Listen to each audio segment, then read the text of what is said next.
We pick up Detective Dan Diamond sitting in his office. He is not pondering the bills, only wondering what happened to all the customers. Nothing's been the same since my return from Otter Creek.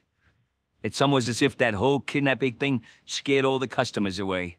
Fortunately, lack of business has given me time to have my doorbell finally fixed. I've yet to hear it. Perhaps someone will finally ring it.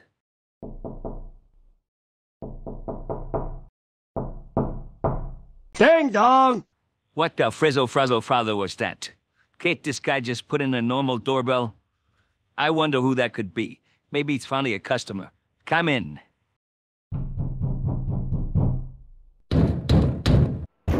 FBI, open up!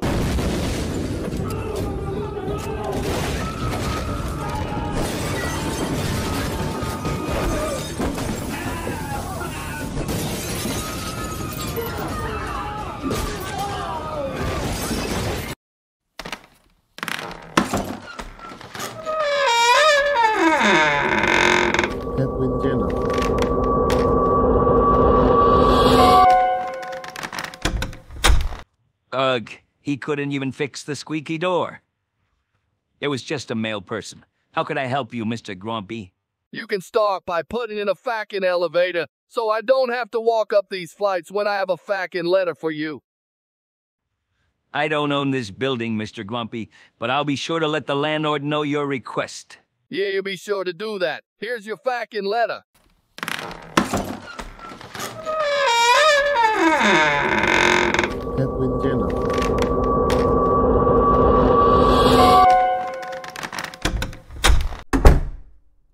Never fails. That guy always grumpy. What are you gonna do? Let's see what this letter is about. From the office of Inspector Kazoo to Detective Dan Diamond. We have a murder situation here in Otter Creek. I am contacting you because of your expertise and flawless crime-solving skills. He clearly knows what he's talking about. But I digress. Back to the letter. Your help would be deeply appreciated, as this case has me very confused. I have arranged a flight for you, and I will have a car pick you up at the airport, and you can meet me at the scene. Please help us, Inspector Kazoo. What was that? Who is this Kazoo guy? Am I supposed to be impressed by him? What kind of name is Kazoo? Oh well, I guess I'm going back to the place called Otter Creek. This all better be legit, not another setup by that Wizard of Oz guy. Well, I guess I'd better get off to the airport. Otter Creek it is. Detective Dan Diamond gets to the airport, where the ticket and flight were actually waiting for him. Next stop, Otter Creek.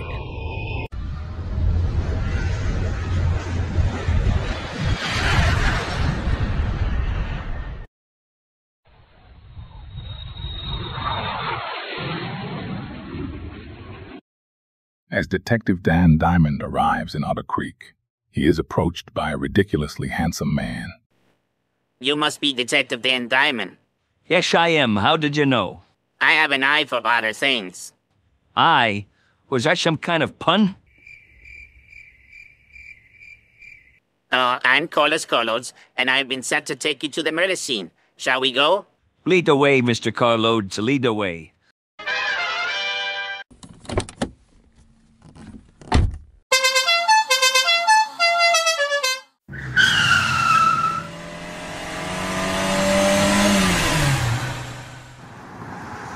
Do you mind if I ask you a question, Detective? Not at all. Please do. Can I ask what happened to your eye? Nothing happened to my eye. It's right on my face. No, I mean the other one. Oh, that one. Well, it's a long story. But when I was younger, my foster mother used to yell at me, "Be careful, Dan. You'll fall down and get a nail in your eye." Wow, that sounds cool. Who thinks that way? So that's how it happened. That's rough. Yeah, she wasn't smart. But she predicted that. She still wasn't smart, though. Well, here we are, Detective Dan Diamond. The murder scene.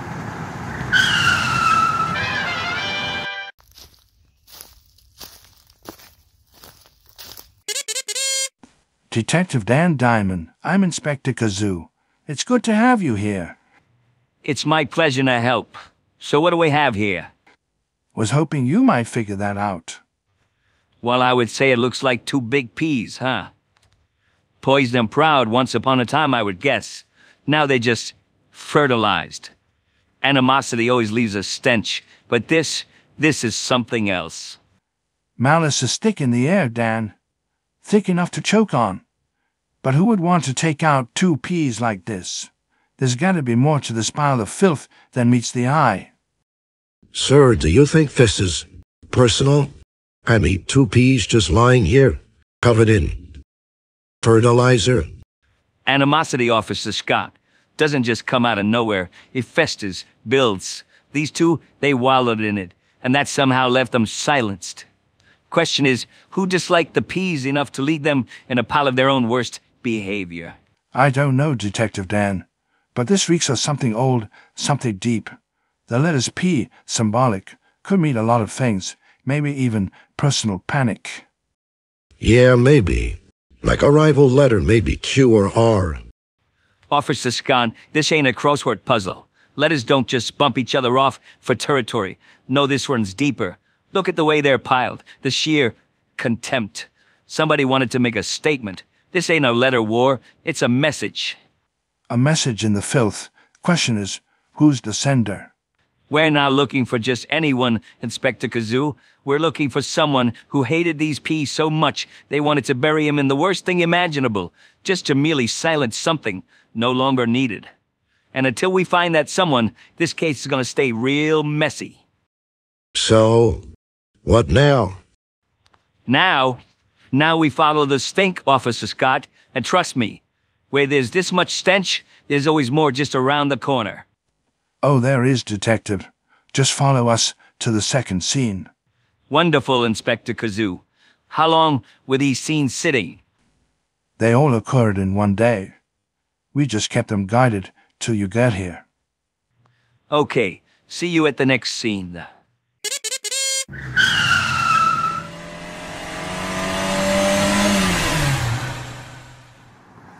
Wow, those peas were really split. Get it? Split peas. Very funny, Carlos. Very funny. Here we are. Scene 2.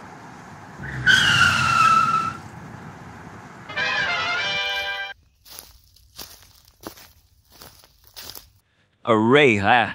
Slain and dumped in the middle of a soapbox speech gone sour. Whoever did this wanted us to think it meant something, but all I see is gibberish. Empty words stacked on empty promises. A pile of soapbox nonsense. We've seen this before, Detective Dan. Someone's trying to make noise, but all we hear is static. Truth is a lie, and lies are truths. Classic blather. No logic, no sense, just madness. But why a ray, though? Could have been anyone, or anything else. What's the connection? A ray cuts through the noise, Officer Scott. It's smooth, elegant, direct. Whoever did this wanted to silence something bright. They wanted confusion to reign. But the thing about soapbox gibberish, it always collapses under its own weight. They wanted to drown this ray in words, buried under nonsense so thick no one would know where their truth lies. This wasn't random. Someone had a point to make, even if it's buried in this mess. Ray was a symbol. Could have been reason, clarity, well, maybe even hope. And now it's just another casualty in the world full of noise. But who would do this? Why go to the trouble of killing the ray and piling it in? All this, it doesn't make sense. Doesn't have to make sense, Officer Scott. That's the point. It's the chaos they wanted, the confusion. You ever hear someone on a soapbox? They talk and they talk, but nothing gets said. It's a smokescreen. This right here is the smokescreen, and somewhere under all this noise is the reason the ray got cut down. They didn't want to just kill it, Detective Dan. They wanted to drown it, drown the signal in the noise. Whoever did this is afraid of something. Something the ray knew was something the ray could have exposed. So, what now? How do we cut through all this gibberish? It's simple, Officer Scott. We find the truth buried in the lies. We scrape away the gibberish, peel back the chaos, and we find out who's afraid of being exposed. And when we find them, we make them talk. Even if we have to drown them in their own words. On to the murder scene 3. Someone was very busy, I see.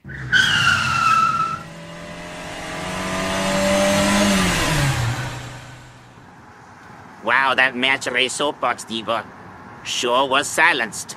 Guess he couldn't see it coming. Get it? See as an ocean? Not funny, Carlos. This is not time for jokes. Here we are, Killjoy. Scene 3.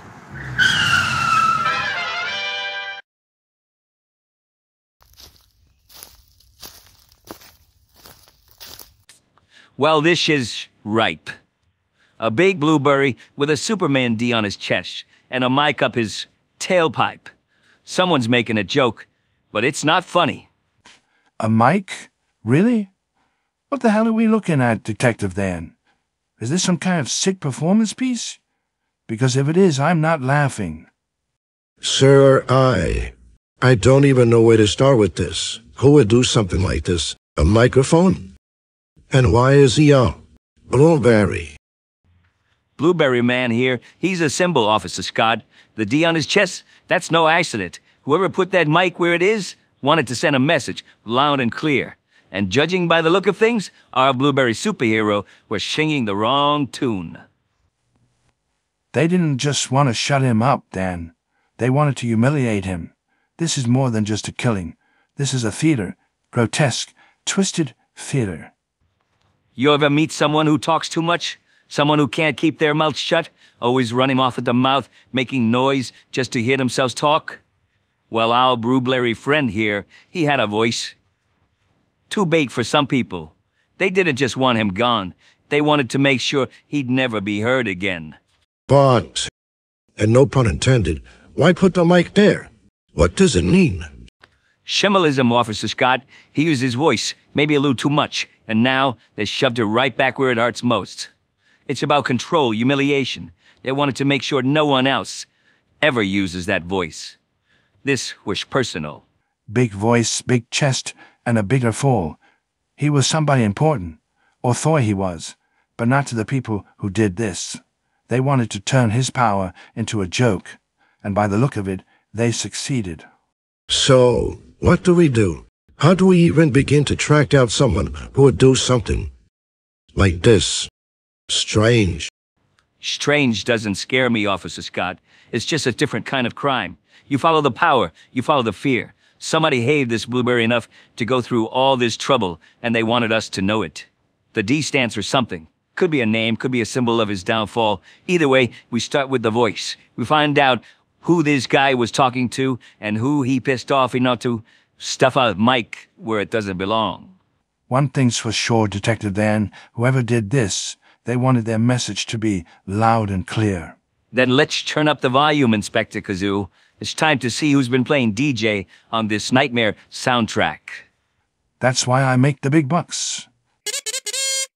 Detective Dan, this one's got a familiar feel to it. Same kind of top hat we found at the last scene. And the one before that was to deal with these hats. They keep popping up, but no one's wearing them. Yeah, I noticed. There's been a top hat at every scene, like a calling card or a bad joke. But here's the thing, Kazoo.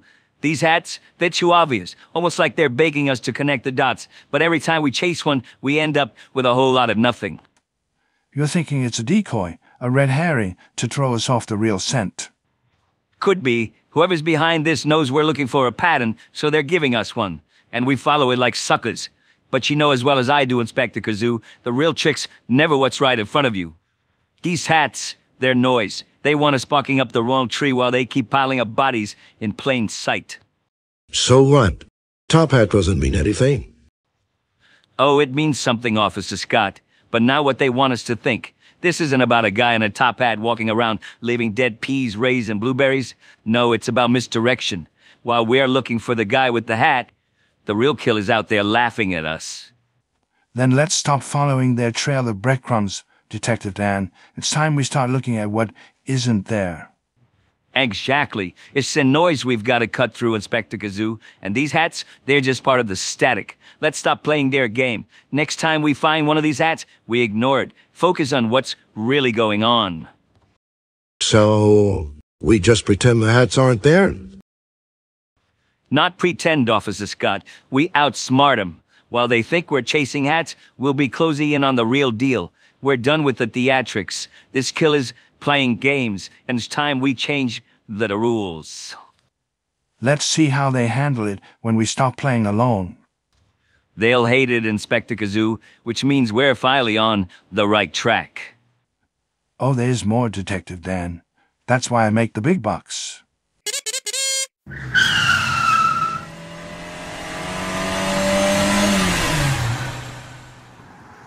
Well, that blueberry sure got stuffed.